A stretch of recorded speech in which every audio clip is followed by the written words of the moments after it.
Welcome back. I'm Dennis Michael Lynch, filling in today for Steve Malzberg. We are back with veterans Lauren Price and Kimberly Drake. Kimberly, I'm going to start with you. You said you had a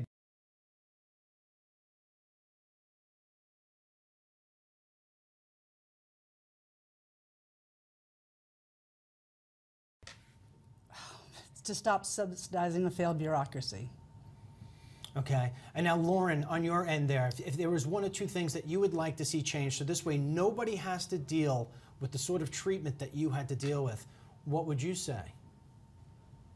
I suggest that he look at our plan that we built to completely remodel the healthcare system under the VA. And what do you think the odds are that that's going to happen, Lauren?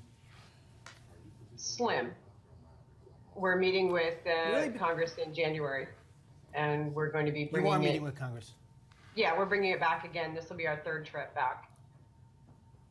You know, I saw, there was an interview on 60 Minutes, and I saw Mr. McDonald, and he seemed as if he generally, I mean, he really was genuine. He cares. Do you feel that way, or, I mean, do you think he's going to bring something new to the VA? At least a different tone, a different attitude? Not at all. I think he works for the president. He answers to the White House. He does not answer to Congress. And his plan that he laid out was Swiss cheese. There's nothing in it. And there's no real reform. And the biggest reform that's needed, and I'm quoting the White House here, is removing the corrosive culture, which is employee-based. That is not a system problem or a process problem. And he has no intention of doing that. If I put you in charge, if I make you the secretary, obviously this is very dear to your heart. What do you do on day one? The very first thing I do is meet with the OIG and the Office of Special Counsel, pull in every employee that's under investigation, and I ask the DOJ for a criminal opinion on every one of them, and anyone that's violated VA policy, federal law, or criminal law is immediately fired. And then we start by reorganizing everything. So Lauren wants to have people held accountable. Kimberly, do you understand what she's saying? I mean, do you agree with that? Absolutely. I'm behind Lauren 100%. She works so hard and is so well versed on what's happening, real-time VA. Absolutely agree with her. Lauren, I'm going to go back to you. Lauren, not so long ago, I had a veteran's wife call me up, and she found out about me online, and she asked me to please call the VA in California and to help her husband get the hospice treatment he needed. It was at the very end of his life. And I tried calling the VA, and I got bounced around from one phone system to the next phone system to the next phone system. It was literally impossible to get in touch with anybody. And then when I got in touch with somebody, it was as if they had no idea what I was talking about.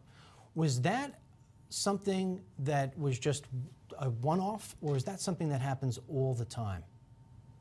Based on our experience for the last 2 years of running our organization, unfortunately, Dennis, and that situation, I monitored that as you were going through that with her.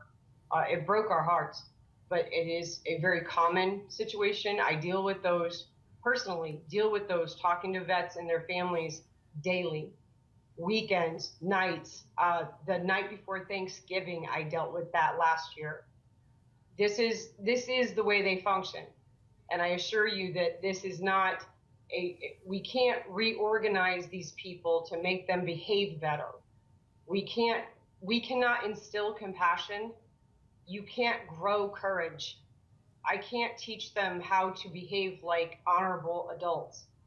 So the only alternative is to remove them from their positions where they can affect a veteran's care or benefits or services. Well, then explain to me, and maybe this is for Kimberly to weigh in on. Kimberly, why is it that you had a different experience than what Lauren's talking about? I mean, is it just that the people that are operating where it is that you go to the VA is so much different? I mean, I'm trying to figure out how it is that we can make a good change here. It doesn't make sense that I've had these great experiences, although I'm grateful. But like I said, I was in the system, locked in the system in 2004 prior to the influx of